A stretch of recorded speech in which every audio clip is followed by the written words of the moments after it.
Joining me today will be Paul Lam to discuss his victory over international master Richard Palliser. This game took place in the 4NCL, the Four Nations Chess League. This is one of the top team competitions in England. I hope you enjoyed the episode. Yeah, just want to show you one trick because I've actually had this with white in some blitz game online. Bishop g5 with this, and after h6, yes. Right, attacking this, what can white play, Paul? Yeah, you've got knight takes d6 now, haven't you? Yeah, it's just such a cool trick to try out in a blitz game. Queen g3. Yeah. And after this...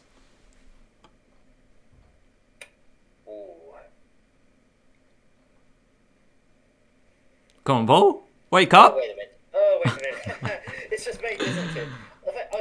For some reason, I was suffering a moment of chess blindness there. Well, I forgot that he can't play king to h8 because of the knight being there. To g8. Yes. But now there's a very nice forced mate here. So can you see it, Will? I think so. Let me have a think. Yeah. It is a gorgeous mate in two, I believe. Let me just play that one. Queen g7, bishop takes, and knight e7, mate. Yeah. That's gorgeous. So, let's show everyone. Yeah, great variation. That would have been a lovely finish. Oh. Yeah.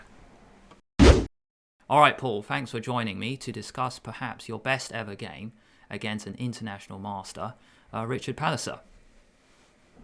Oh, hi, Will. Thanks for having me on the show. Good to be here. Yeah, so let's take it from the top. E4 and C5. So you have the white pieces. Your rating at the time was 21-23, and Richard Palliser, well-known IM from England, had a rating of 24-44. Can you tell us what event this was? Yes, so this was a 4NCL game. I was playing for Warwickshire Select, and who I have played for quite a few years. A little bit of background. Warwickshire Select, we used to generally flip-flop between the first division and the second division of the 4NCL. So we would get promoted from the second division, and then we would just get beat up essentially in the first division and sent packing back to where we belong. So yeah, E4, C5, we have the Sicilian. So you're playing an IM. How do you feel when you play such a high-rated player? Pretty regular, to be honest, Will. I guess when this game was played, I was already pretty familiar, shall we say, playing titled opponents, and had been so for quite a few years. He wasn't the first international master who I'd played. I'd played stronger players in the past and got results against stronger players in the past. So knight f3, d6, d4, take, and normally players play this, going for an open Sicilian. But Paul, you like to go for this line, queen takes d4. Why do you play this line?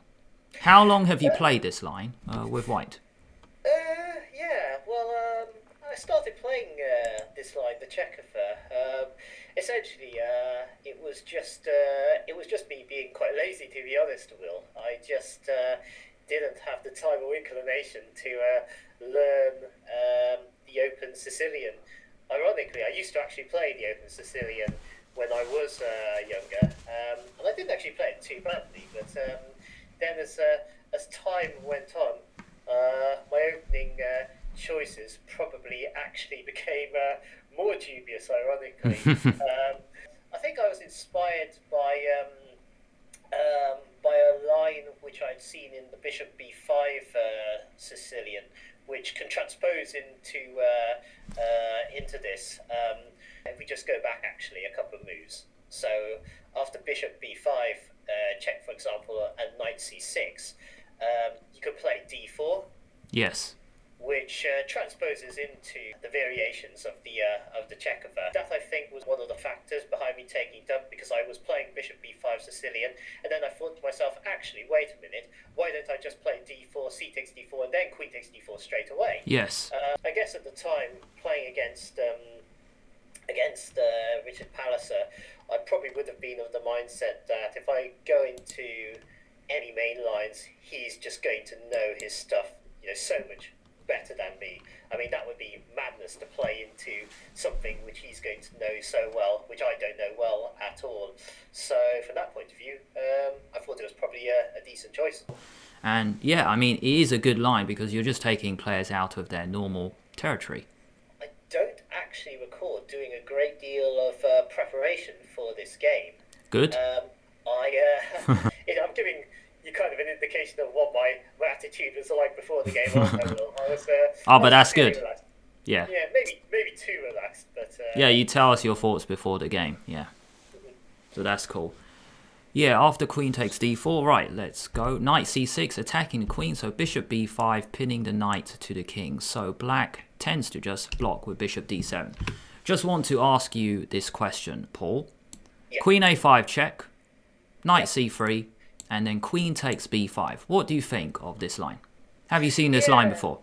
Yeah, well, I've played this against this a couple of times. Black's got this trick which is going to force the trade of the queens, but I quite like this.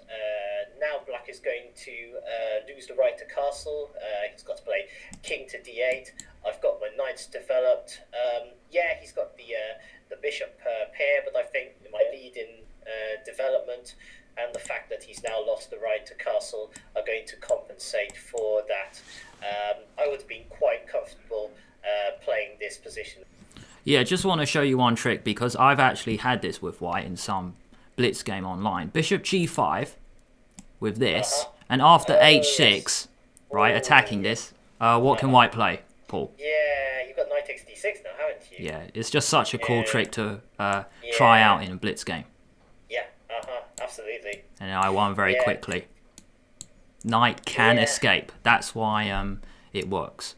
Yeah, I've never actually had the fortune of winning a game in this manner. I mean, I played bishop g5, but no one's ever fallen for that against me. Yeah, I guess best move is knight f6, and then you just play from here. f3, knight is going to come back. Very easy moves for white. Castle, king is still in the middle, and we just play from here.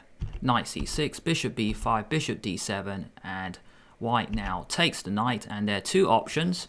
In this game, Richard played b takes c6, capturing a pawn nearer the center. So in this video, we are not going to look at this. So b takes c6, played by Richard. Paul now castles, e5, striking in the center, queen d3, queen c7. White now plays c4. Paul now plays a Maroczy bind in the center, getting a lot of space. Very difficult for black to free his position with a pawn break. Knight e7.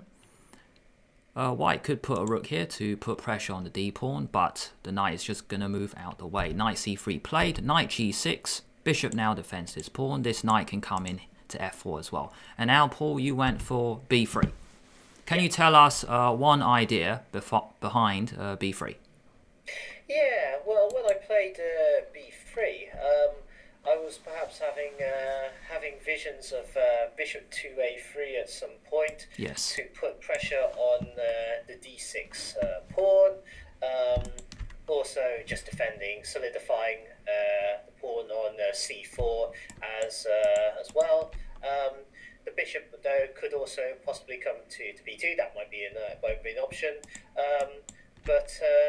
As it turns out, that never actually did materialise. I just kept the bishop on the diagonal it was on. It ended up actually being a lot more useful where it was on the c1 to h6 diagonal. Yeah, fair enough. So after b3, bishop e7, and in the game, Paul, you played knight e2. Fair enough. Stopping any idea for Richard to get his knight into f4, as you have knight and bishop guarding that square. If we go back, just want to show you maybe one option. You could play a4, and after castle, maybe you think about bishop a3 now. So then you get two involved. Now, at the moment, that might not be best because knight f4 is looking a bit annoying. Queen d2, maybe the bishop comes out to g4. There's a bit of pressure here. So it's just some idea I was thinking. Because with a pawn here, there's never a queen move to attack that bishop. A5, absolutely, yeah. Also, another line I want to talk about is if you play bishop a3 here, there's a cool combination coming up because I was just playing around with it. Bishop a3 looks alright, but knight f4. Queen d2, and let's say bishop g4 attacking this knight. So if we move this knight, let's say, I know it's a bit negative, maybe a better move would have been queen e3. But after knight e1, there's a cool combination coming up with queen a5. Attacking these two. And maybe this is one reason, Paul, why you didn't actually put the queen there. I mean, put the bishop there, because it's like I wanted that pawn on a4. Now the bishop comes back, and there's a really cool tactic here for black. Can you see it? I'm thinking about moves like knight to e2 here. If knight e2, but then king h1, how would you continue? Because there's actually a better move, not knight e2. Because we're still using this pressure from the queen. Wait a minute, actually, can't you play bishop e2? Doesn't bishop e2 trap the rook? That's it, yeah. Of course, you just trap the rook, don't you? Yeah. It's just really cool when I was playing around, because when I saw your position, Paul, I was thinking, oh, why not bishop a3? Rook d1, pressure on d6, let's go. But black gets his pieces with knight f4, bishop g4, and it's a little bit annoying. And there's this cool tactic that I just discovered. Yeah, I should have seen that a lot more quickly, Will. This is, anyone who's watching this, it is pretty late. It's been a full day of work. No excuse. Yeah, I should have seen that a bit quicker, Back to the game. Knight e2 played. And castle, and now knight g3. Knight, pawn, controlling that square. So rook d8. Paul, you now played queen c3. Can you explain to us what was the purpose of playing queen to c3? Queen c3 had a prophylactic element behind it. Cool. So I saw that he wanted to play the d5 pawn break, very thematic pawn break for black. And queen c3 makes that more difficult due to the pin along the c-file.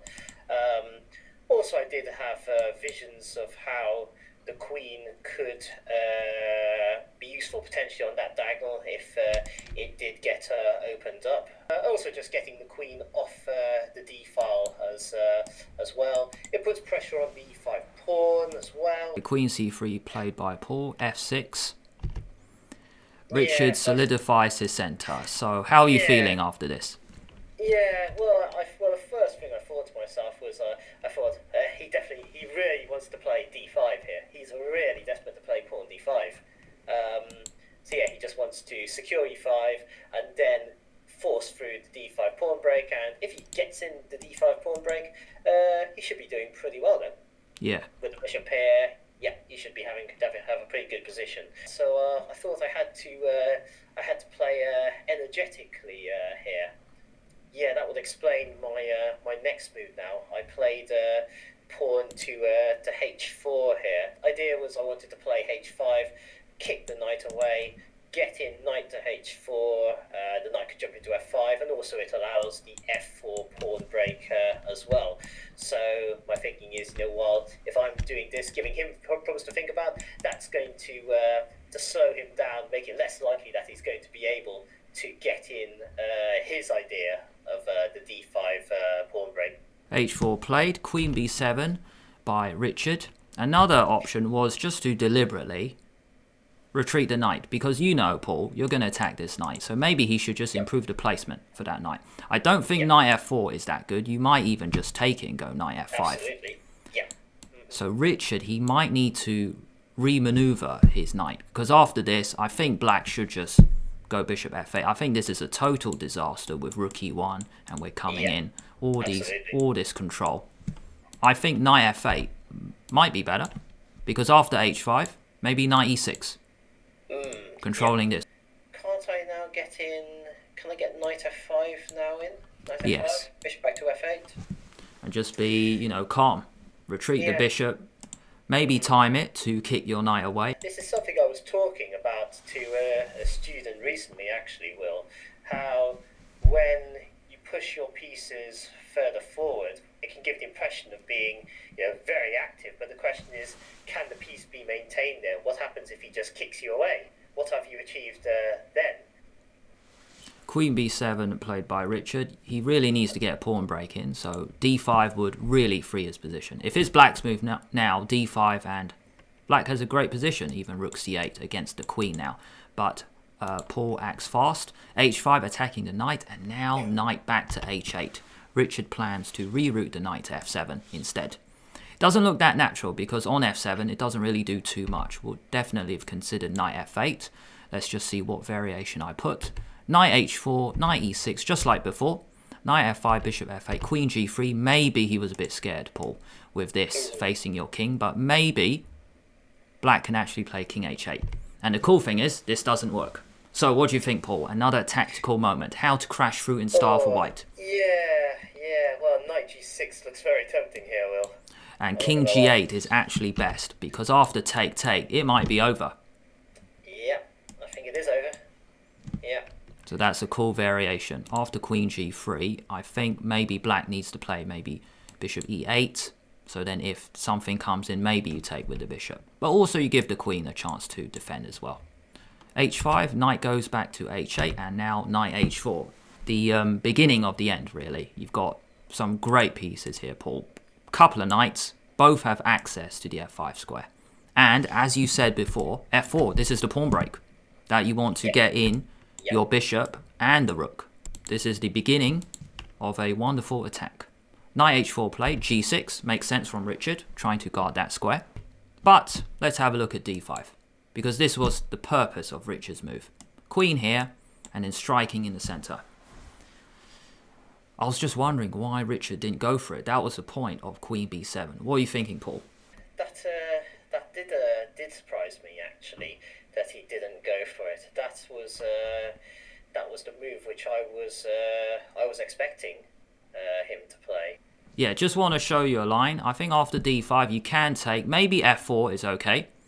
Maybe something like this. d4, queen f3, let's say. Now your queen and rook are on the f file, trying to open it up. There's another option, I think. Maybe knight f5. Yeah, actually, yeah. And if this, queen g3. Yeah. And after this...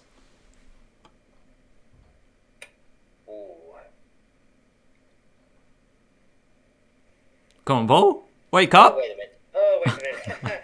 It's just mate, isn't it? For some reason, I was suffering a moment of chess blindness there. Well, I forgot that he can't play king to h8 because of the knight being there. Yeah, after d5, yeah, maybe Richard was scared. This is really quick. So after this, he might have to go here, and then you can go queen g3. You might even sack the pawn, or maybe go f4. It just looks dangerous. If take opens up. If d4, swing. There's too much pressure here. Again with the mate, threat, knight h6, but also this. So even though d5 comes in, maybe Richard was thinking he gets a pawn break, but you get a piece break. Yeah. Right. Back to the game. Knight h4 played, g6, and now f4. White goes for a pawn break, bringing in the bishop and the rook. Bishop e8. Richard is defending this pawn again with his bishop, but also his knight. Bishop e8, and Paul plays the wonderful knight f5. So how are you feeling when you play this move? Yeah, when I played knight to f5, I mean, at this point, I was very confident. I knew that knight f5 was very strong. So I spent a bit of time calculating here and satisfying myself that this was indeed a good move. Knight f5 played. Black now took it, and instead of taking straight away, Paul now throws in queen g3 check. King has to move, and knight f5. Knight and queen are now coming into g7. Bishop f8 played by black. Open up the f-file. White has 3 pieces in the attack. Knight, queen, rook. This bishop can come in the attack soon, so this is just looking very dangerous. D takes e5 was played. Knight h6 check. Yeah, so this move, Will, this is yes. An interesting moment because this is what I had seen beforehand, before I'd sacked the knight on f5, and I was satisfied that this was good for me.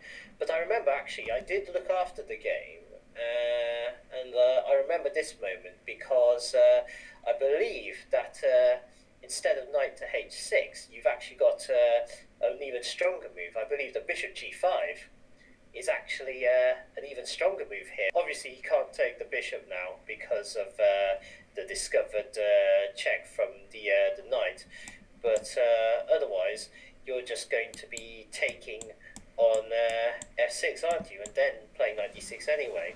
But let's just say he plays queen to b6 with the idea of getting the queen off that b7 square so that knight d6 is not going to be attacking the queen and also checking your king.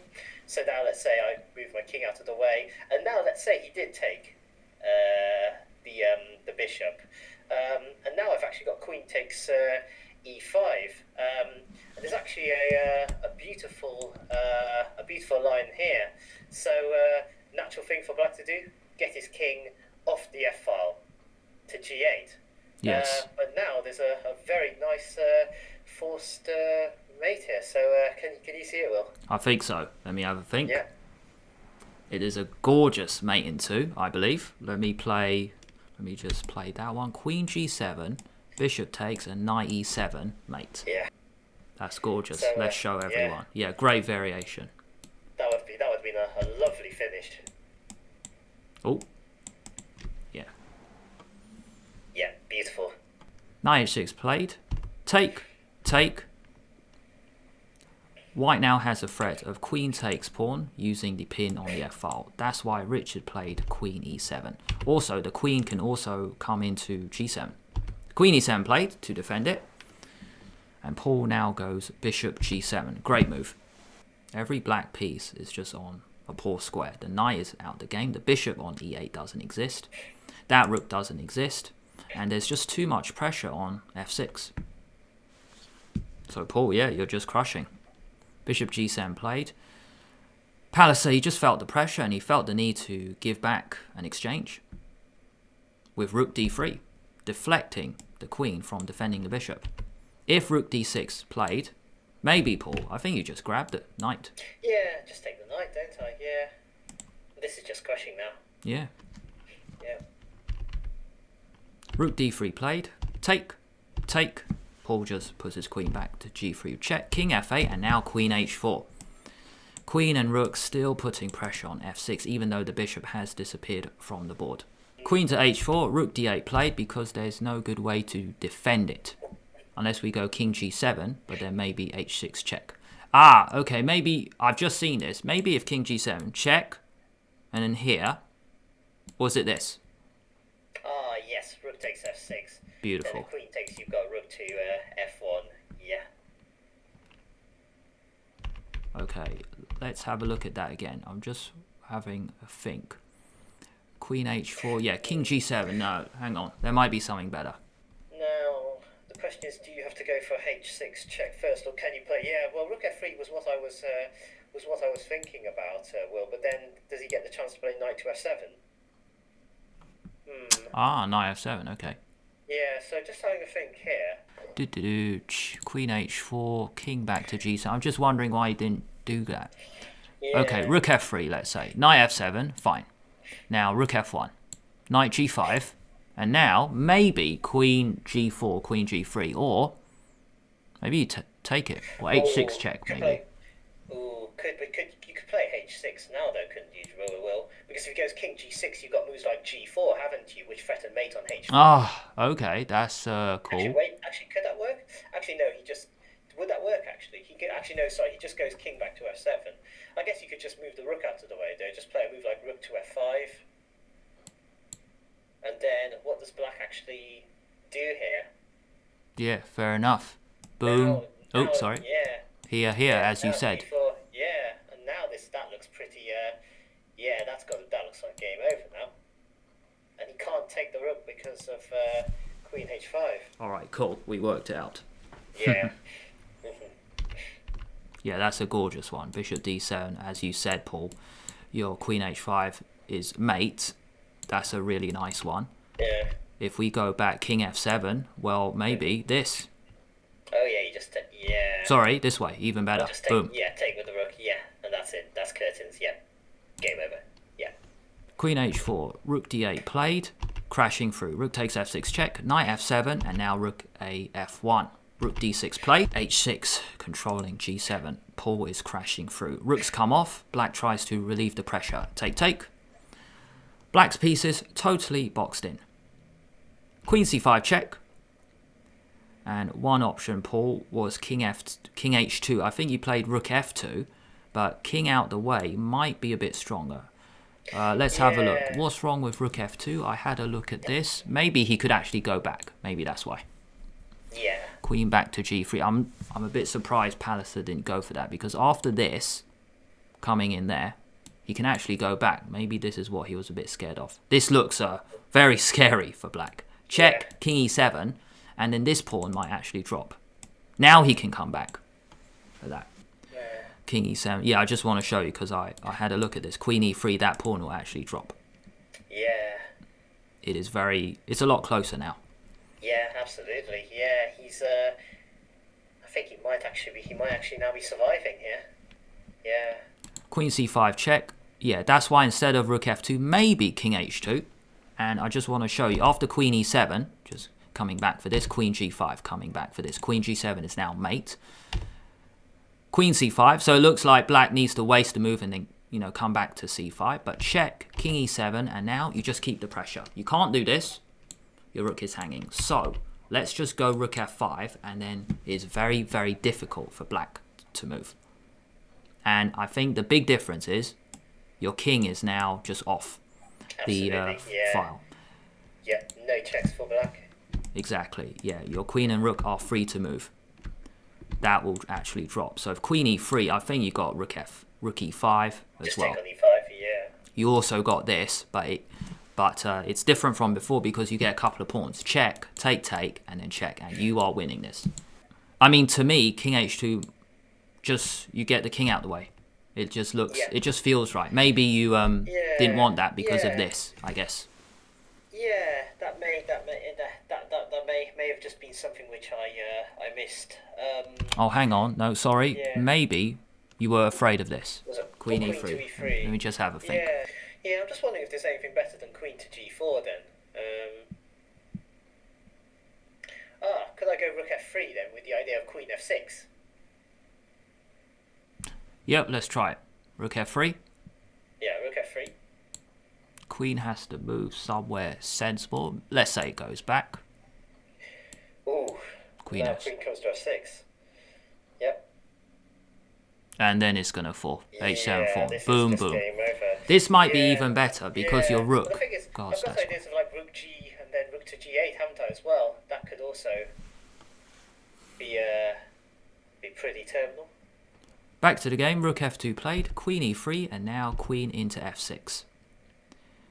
Palliser now grabs the pawn on e4, but that might be the end. I think he actually had to go queen back to c5, and then you are much better here, I think, after queen c5. Very important to guard that square. So we will show what happened after this. Paul won very quickly after. So queen c5. Now what, Paul? Right. I think I probably should get out of that pin now, shouldn't I? That would probably be timely. I mean, this goes back to what we said about why rook f2 was not the best move by me. I should have just got my king out of the way to start off with. So I guess just king to h2 now makes sense. Yeah. Yeah. I might even just cash in, check, and then take. King e7. Yeah. I was just thinking about the counterplay which black could possibly get now with his queen. If he goes queen to e3, for example, now hitting the pawn on h6 and also threatening checks as well. I see, okay. Yeah. Interesting. Actually, let's play on a little bit. Here? Yep. And now, can he just go for, just keep check, queen e1 check or queen c1 check? Oh, I see, okay. Oh, and then after king h2, he's got queen takes h6 as well, hasn't he? That's a check, okay. Yeah, there we go. With a check. We could just go back to e3 then, can't he? And then this check, yeah. Yeah, and then just take the pawn, yeah. Yeah, fair enough, yeah, you get your king out the way and then go for the h7 pawn. Yeah, the reason I wanted to do this was after this, there's a cool trap here. Oh, yeah, you got I was just going for the tactic. Yeah, just rook takes, and that's it. Yeah, you won the queen. Yeah. Right, rook back to f2, queen e3, queen f6, queen takes e4, blunder from black, queen d6, check. Great move, and it is the winning move because it forces the king to g8, and then Paul just finished him off. After queen d6 check, only one move, king g8 and queen e7. And that is game over, the queen. The black queen on e4. There's no way to defend the bishop. That bishop can't move. And that is over. I believe Palliser resigned here. Yeah, that's it. Yeah. So just had to do a bit of calculation just to make sure he wasn't going to be getting any saving checks. And of course, if he goes queen e1 check, I just play king h2, don't I? And that's it. Yeah. Win the rook on f2, but then queen takes e8 is mate. Game over. Yeah. Yeah, cool finish. Yeah, let's just show that because I think that's the variation I got. And I also got another one. Queen e1 check, as Paul just mentioned. King h2, you can just give up the rook. Oh yeah, by the way, this doesn't work because check and then check. Yeah. Oops. And I think, yeah, black might actually get out with a draw. Oops. Yeah. So after this, Paul, yeah, you got to give up your rook, but you win the king. Queen e1 check, king h2, great move. And then after queen takes rook, queen e8 is mate on the back. That knight is so clumsy. And then one other variation after king h2. If knight takes h6, well, you can grab this one, but it doesn't matter because you can just go mate in one on the back. So yeah, a great victory, Paul. So thanks for doing this to discuss perhaps your best ever game against a titled player. Thanks, Will. Thank you for having me on. No, it's a pleasure to catch up and to go through the game. This is the first time as well, Will, that I've actually gone through the whole game. You know, from start to finish with someone. I'm pretty sure that I've shown snippets of it to students, various key moments in the game I've shown to them. But that was the first time I'd actually gone through it from beginning to end. So it brings back pleasant memories. So yeah, I'll edit this and then I'll let you know when I release it. Might take a day or so. Okay. And then it'd be cool, you know, show this to your students because they'll be pleased to see you beat an IM. Why not? Sure. I'm sure they'll be pleased. Will. Yeah, no, thank you very much. Yeah, pleasure to catch up and to go through the game. And look forward to seeing the finished product. Let's see. Oh, apologies, Will. My power just seems to have gone. That's okay. Sorry, it's back now. That's okay. Yeah, I'll just cut it out. It doesn't matter. Yeah, I mean, sorry, Will. I don't know how well I came across. No, it's fine. I'll just edit the bits out. Yeah, you know? it's pretty late. I'm not gonna lie, it's pretty late, and my brain is definitely not functioning as well as it would be during the daytime. But no, thanks, that. If you like seeing me bring on a guest, let me know in the comments below. Thanks a lot for watching all the way until the end. If you enjoyed this video, why not give it a like and subscribe to the channel at the same time. If you press the bell, that means YouTube will let you know when I release a new video. Have a nice week, and I'll see you later.